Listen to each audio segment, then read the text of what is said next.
Madam President and distinguished members of the court, it is a privilege to appear before the court on behalf of South Africa.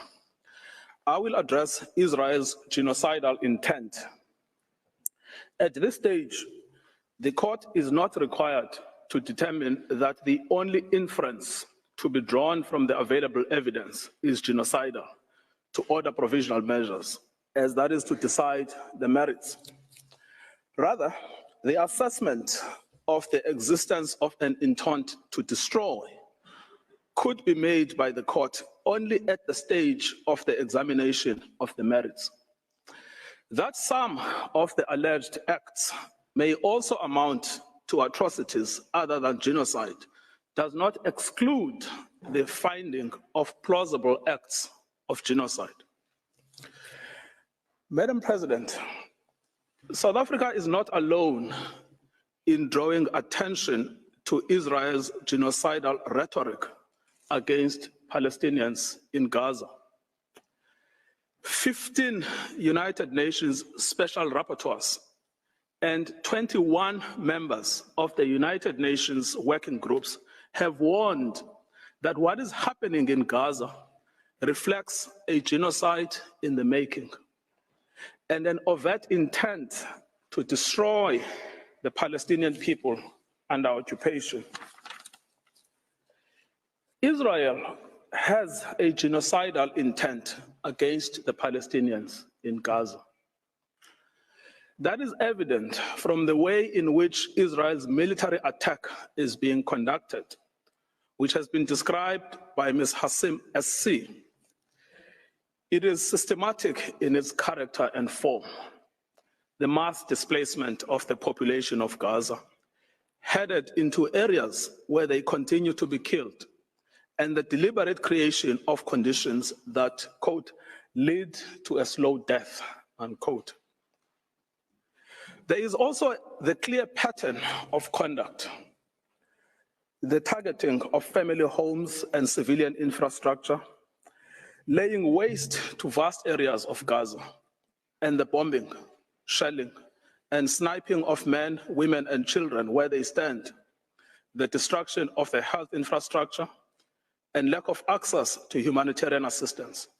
So much so that as we stand today, 1% of the Palestinian population in Gaza has been systematically decimated, and 1 in 4 Gazans have been injured since 7 October. These two elements alone are capable of evidencing Israel's genocidal intent in relation to the whole or part of the Palestinian population in Gaza. However, third, there is an extraordinary feature in this case, that Israel's political leaders, military commanders, and persons holding official positions have systematically and in explicit terms declared their genocidal intent. And these statements are then repeated by soldiers on the ground in Gaza as they engage in the destruction of Palestinians and the physical infrastructure of Gaza. We show this third element next. Israel's special genocidal intent is rooted in the belief that, in fact, the enemy is not just the military wing of Hamas, or indeed Hamas generally, but is embedded in the fabric of Palestinian life in Gaza. On 7 October, in a televised address, Israeli Prime Minister Benjamin Netanyahu declared war on Gaza, and I quote, Israel had started clearing out the communities that have been infiltrated by terrorists. And he warned of an unprecedented price to be paid by the enemy. There are more than 2.3 million Palestinians in Gaza. Israel is the occupying power in control of Gaza. It controls entry, exit, and the internal movements of inside Gaza. And qua Prime Minister, Mr. Netanyahu exercises overall command over the Israeli Defense Force and in turn, the Palestinians in Gaza. Prime Minister Netanyahu, in his address to the Israeli forces on 28 October 2023, preparing for the invasion of Gaza, urged the soldiers to remember what Amalek has done to you. This refers to the biblical command by God to Saul for the retaliatory destruction of an entire group of people known as the Amalekites, put to death men and women, children and infants, cattle and sheep, camels and donkeys. The genocidal invocation to Amalek was anything but idle. It was repeated by Mr. Netanyahu in a letter to the Israeli Armed Forces on 3 November 2023. Madam President, let the Prime Minister's words speak for themselves.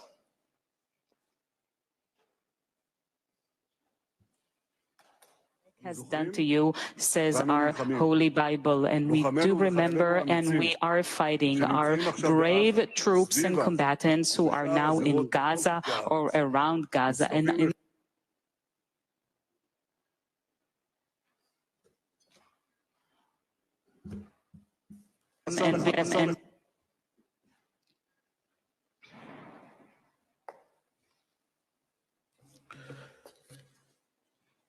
the Deputy Speaker of the Knesset, Israel's parliament, has called for the erasure of the Gaza Strip from the face of the earth. The Defense Force agrees. On 9 October, the Defense Minister, Yoav Gallant, gave a situation update to the army, where he said that as Israel was imposing a complete siege on Gaza, there would be no electricity, no food, no water, no fuel. Everything would be closed because Israel is fighting human animals.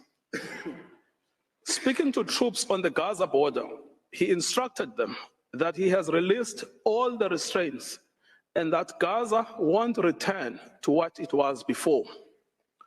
We will eliminate everything. We will reach all places. Eliminate everything, reach all places without any restraints. The theme of destruction of human animals was reiterated by an Israeli army coordinator of government activities in the territories on 9 October 2023, who, in an address to Hamas and the residents of Gaza, stated that Hamas has become ISIS and that the citizens of Gaza are celebrating instead of being horrified. He concluded that human animals are dealt with accordingly. Israel has imposed a total blockade on Gaza. No electricity, no water, just damage. You wanted hell, you will get hell. The language of systematic dehumanization is evident here. Human animals. Both Hamas and civilians are condemned. Within the Israeli cabinet, this is also a widely held view. The Minister of Energy and Infrastructure, Israel Katz, called for the denial of water and fuel, as this is what will happen to a people of children killers and slaughterers. This admits of no ambiguity.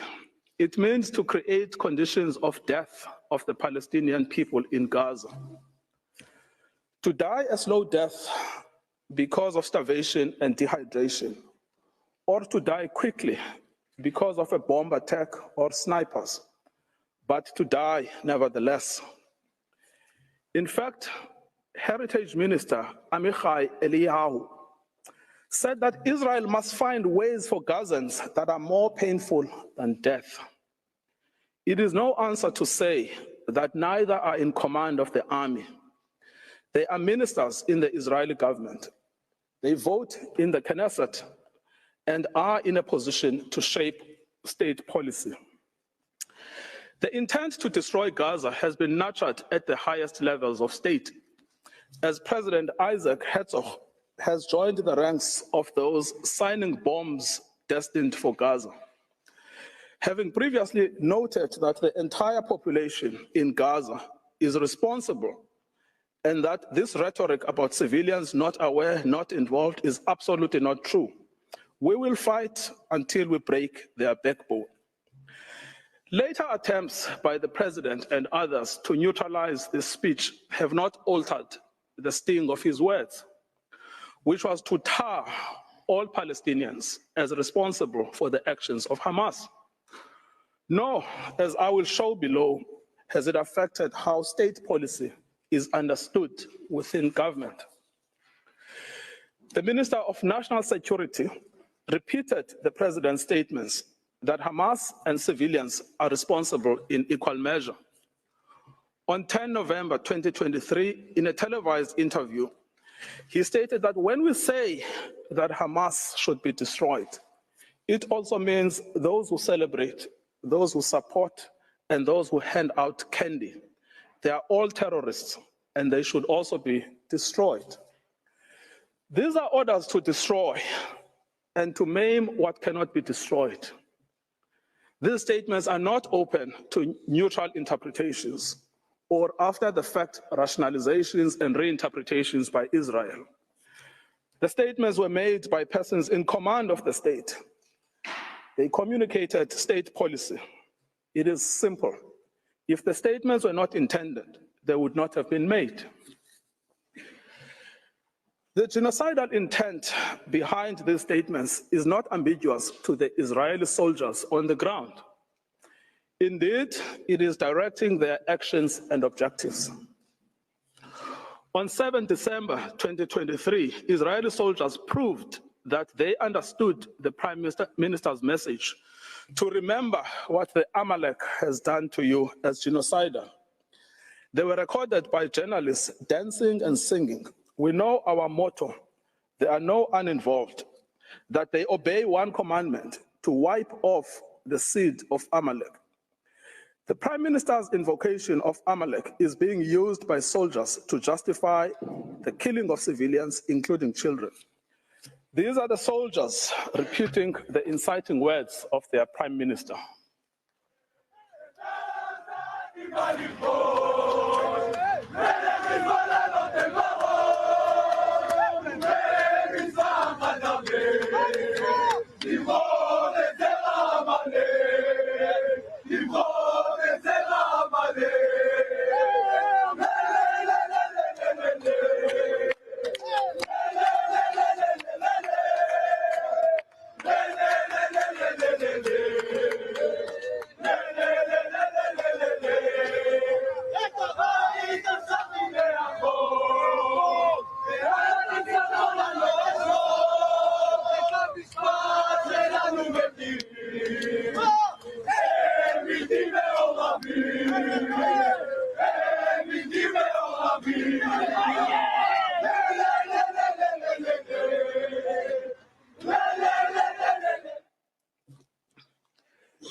Israeli soldiers in Gaza were filmed dancing, chanting, and singing in November. May their village burn, may Gaza be erased. There is now a trend among the soldiers to film themselves committing atrocities against civilians in Gaza in a form of snuff video. One recorded himself detonating over 50 houses in Shujaiya. Other soldiers were recorded singing, "We will destroy all of Khan Yunis and this house. We will blow it up for you and for everything you do for us." These are the soldiers putting into effect their command.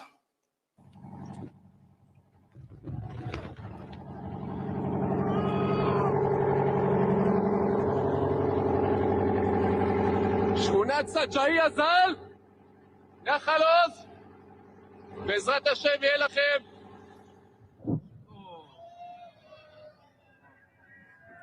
גדוד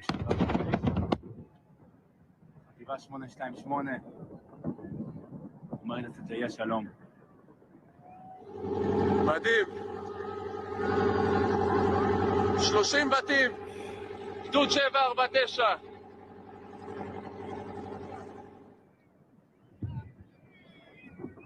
כאן מתחיל הניצחון.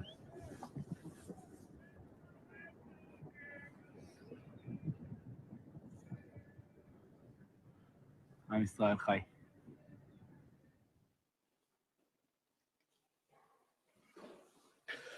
The commanders of the army are also of the same mind. Israeli army commander Yair Ben David has stated that the army had done in Beit Hanon and did there as Shimon and Levi did in Nablus, and that the entire Gaza should resemble Beit Hanon. Israeli soldier Yeshai Shalev published a video against the backdrop of the ruins of what was the site of Al-Azhar University with the caption, "Once upon a time, there was a university in Gaza, and in practice, a school for murderers and human animals." Soldiers obviously believe that this language and their actions are acceptable because the destruction of Palestinian life in Gaza is articulated state policy. Senior political and military officials encouraged without censure the 95-year-old Israeli army reservist Ezra Yachin, a veteran of the Deir Yassin massacre against the Palestinians in 1948, to speak to the soldiers ahead of the ground invasion in Gaza. In his tour, he echoed the same sentiment while being driven around in an officially Israeli army vehicle dressed in Israeli army fatigue. I quote, "Be triumphant and finish them off, and don't leave anyone behind. Erase the memory of them. Erase them, their families, mothers, and children. These animals can no longer live. If you have an Arab neighbor, don't wait, go to his home and shoot him. We want to invade, not like before. We want to enter and destroy what's in front of us, and destroy houses, then destroy the one after it. With all of our forces, complete destruction, enter and destroy. As you can see, we will witness things we've never dreamed of. Let them drop bombs on them and erase them." As recently as 7 January 2024, a video of a soldier was posted online where he boasts that the army had destroyed the entire village of Hibat Azar. For 2 weeks, he said, they had worked hard to bomb the village and executed their mandate. Any suggestion that senior politicians did not mean what they said, much less that the meaning was not understood by soldiers in Gaza, would be without any merit. The scale of destruction in Gaza, the mass targeting of family homes and civilians, the war being a war on children, all make clear that genocidal intent is both understood and is being put into practice. The articulated intent is the destruction of Palestinian life in all its manifestations. The genocidal rhetoric is also commonplace within the Israeli Knesset. Members of the Knesset have repeatedly called for Gaza to be wiped out, flattened, erased, and crushed on all its inhabitants. They have deplored anyone feeling sorry for the uninvolved Gazans, asserting repeatedly that there are no uninvolved, that there are no innocents in Gaza, that the killers of the women and children should not be separated from the citizens of Gaza, and that the children of Gaza have brought this upon themselves, and that there should be one sentence for everyone there, death.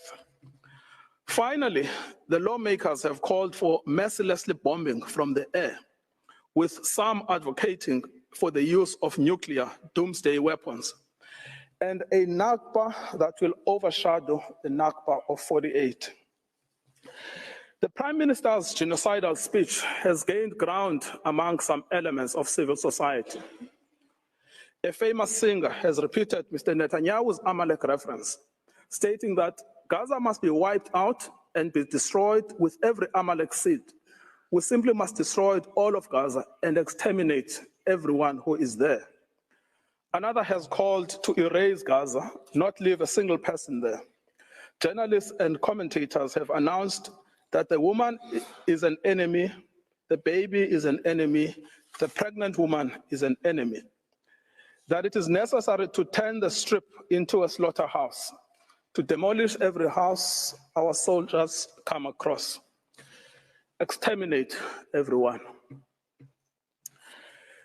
The intentional failure of the government of Israel to condemn, prevent, and punish such genocidal incitement constitutes in itself a grave violation of the Genocide Convention. We should recall, Madam President, that in Article 1 of the Convention, Israel confirmed that genocide, whether committed in time of peace or in time of war, is a crime under international law, and it undertook to prevent and to punish it as such. This failure to prevent, condemn, and punish such speech by the government has served to normalize genocidal rhetoric and extreme danger for Palestinians within Israeli society. As MK Moshe Sada from the Likud party has said, the government's own attorneys share his views that Palestinians in Gaza must be destroyed. I quote, "You go anywhere and they tell you to destroy them. In the kibbutz, they tell you to destroy them. My friends at the state attorney's office who fought with me on political issues in debate said to me, it is clear that we need to destroy all Gazans. Destroy all Gazans." Israel is aware of its destruction of Palestinian life and infrastructure. Despite this knowledge, it has maintained and indeed intensified its military activity in Gaza. As to full awareness, in the week after 7 October, NGOs and the United Nations warned of an unprecedented humanitarian crisis in Gaza. The UN stated that actors must allow humanitarian teams and goods to immediately and safely reach the hundreds of thousands of people in need. So right from the beginning, Israel knew that it was depriving water, food, electricity, and essentials for survival. It said so. Everything is closed. It has known that it was depriving Palestinians of healthcare and treatment for injury in the middle of an unprecedented bombardment, of food and water, and of other essentials for survival.